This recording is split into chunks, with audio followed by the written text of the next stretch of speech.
Yesterday I decided to paint my truck. Was that a good idea or a bad idea? Well, bit of both really. The thing was, it's one of those typical days whereas I started to do something and then Lech, my Polish guy, came to redo my alarm system because he was free for the day. So I was backwards and forwards helping him and this got put on the back burner. Anyway, kind of quiet day today, so I'm going to get on with this. Now if you've noticed that everything I said yesterday about masking things off and cutting things in with a brush, well, that's gone out the window because I took the I took the frame off the top because it was quicker. There was only about 8 bolts holding the whole thing on, so I took that off, and you can see there the grill on the back. Well, I've actually cut that off flush. It was kind of easy to do, and I'm going to actually bolt it on. That's really what I should have done in the first place. So as you can see, when I went across, this is just with the power wash. This is just using oven cleaner and a power wash. Now I principally used oven cleaner to get the grease off, like off the hinges and places like this where I'd greased up the door handles and the door pushes and things like this. But I found out by trial and error that the paint that I actually used would come off with oven cleaner, so it wasn't very good paint. In fact, it was the poorest paint. And thinking about it, all those years ago when I did paint it originally, because I got some paint given in England, I don't know what the hell it was, but it was really poor. It took about 4 days to dry. It wasn't 2-pack, it was just like a NATO brush on paint, but it wouldn't dry. And consequently, I think that's the problem with it. It hasn't keyed in and it came off. So the good thing was, if it comes off with the pressure cleaner, it's going to come off. If it doesn't come off, like you'll see patches here, there and everywhere, that's staying. So today's job is to run around it with the orbital sander with the 240 disc in, just go around it and blend things in and get it ready for primer. What you see here, you'll see some bits here that even the primer didn't take, so I'm going to have to redo it again. I'm not bothered, it was my truck, I don't care. It wasn't a customer's truck, because if it was, it would be a bare metal job, but it was mine and I was in a rush. But you can see it looks a completely different truck without the top on, doesn't it? It's all different. So I'm going to give that a blast in the paint and tidy it up a bit. Might even put one of my stickers on, how's that? So that's it. I'll continue this video and show you a few bits and pieces. I've got it outside, so that means it's going to be okay for dust and things like that. I'll put a dust mask on if I can find one, because there's hardly any in the shops. I'm going to take the arches off here. I'm going to take the arches off principally because it's less masking, so that means all I've got to do is mask around the windows. I'm going to even pop the back windows out, the little corner windows. I'm going to pop them out, but I'm going to leave in the glass, and I'll take the wipers off and things like this. I'll leave the wing mirrors on. It's not going to be a concours job, but I want it to be sort of okay, so the paints, I don't have to do this in another 5 years time, you know what I mean? It should look a bit tidier. Let's get it tidied up. It deserves it, because I toyed with the idea of selling this truck, and then now I've got the front springs on, I think, oh, that's good, I'm going to keep this now. So that's it. So I'll fill you in as we go along. Hopefully it's going to be a sunny day, but I'm in a real dilemma now, because this is the only truck I've really got that's licensed and insured to go on the road. So I've got to get a wriggle on and get this done more soon.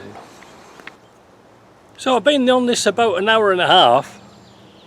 I gave up on the 220 discs and went straight onto a 180 because it was a bit bad. Now what I've done in the meantime, and we'll go around and have a look at the truck in a minute, is I've got the sandblaster out and I've sandblasted the hinges and steel work, and I'm going to put now a little bit of zinc chromate primer on it, spot prime it, and then I'm going to go around it with a first coat of filler, because it is quite bad, because some of the water's got under the filler, which I was a bit disappointed with. Anyway, I've sandblasted it out. Yeah, not looking too bad. Bit more work than I thought, but hey, it's a Land Rover, they always are. Let's go and have a look around. So as you can see down there, it's easier to sandblast the hinges than try and get all the paint off and sand around it. This door had primer on it, but the primer's bonded, but the paint didn't bond to the primer. Disappointing. As you can see, the back doors are full of filler in that back corner. Well, I'm not bothered. That was going to be a mould for fiberglass, so it didn't really matter. The wings are quite solid. There to do. Bulkhead's nice and solid. I've got that to sand. I'll have to sand that mostly by hand. I've sanded those corner pieces. What else? Yeah, I took all the paint off this wing because it just wasn't bonded at all. This here bonded quite well, so I left it. I've got a little bit of hand sanding to do around that door handle. So what you do now, you see, that's where my filler came out down there, look. Because it was all getting kicked up by that damn wheel arch. You know, it was spraying all over. That should cut it down now. Anyway, the seals are off. I'm just waiting for it all to dry out because there's still water coming out of here, look. I'll mask around these mirrors and then we'll get round to doing some primering and masking. So I'm doing as much work as I can outside and then we'll pull it in the shop, and then it's just a matter of mask and paint. But you can see when I've sanded here all the little dings and dents. I might as well put a little bit of body filler across those. Shows you care, doesn't it? But what I do is now I can see where the dent is. I'll just get a bit of 40 grit and whilst I'm filling it with filler, just give it a quick rub and then put filler straight on. And you can see where your dings are straight away. These are a bit wavy-davy, but well, we'll have to see. I'm stuck for words now. The oven cleaner did quite a good job, but again, it started to eat in filler. But I'm not too bothered about that. If it's eaten into filler, then it needed to come out anyway. And I must admit, this was a cheap job when I did it. I mean, it was a really cheap job. And I used a poor quality filler, I must admit. So this time we've got something twice as good.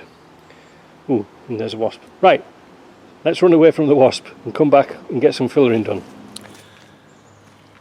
Right, body filling over.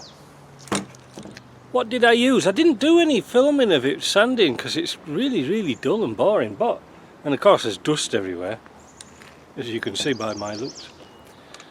My old reciprocating flatbed sander to get the panels flat on an 80 grit, and an orbital sander with a soft disc on for the rest of the little bits and pieces. You know, the little dings.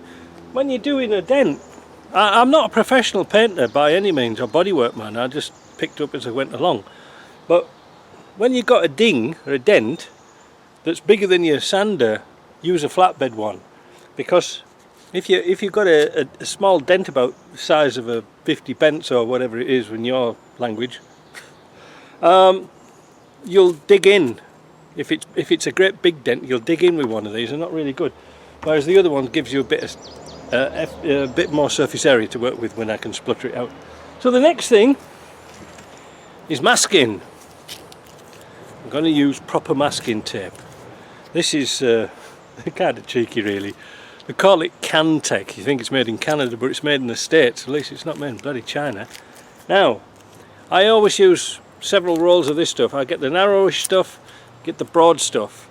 The broad stuff goes, first of all, we put a thing around the windows. I'll show you that.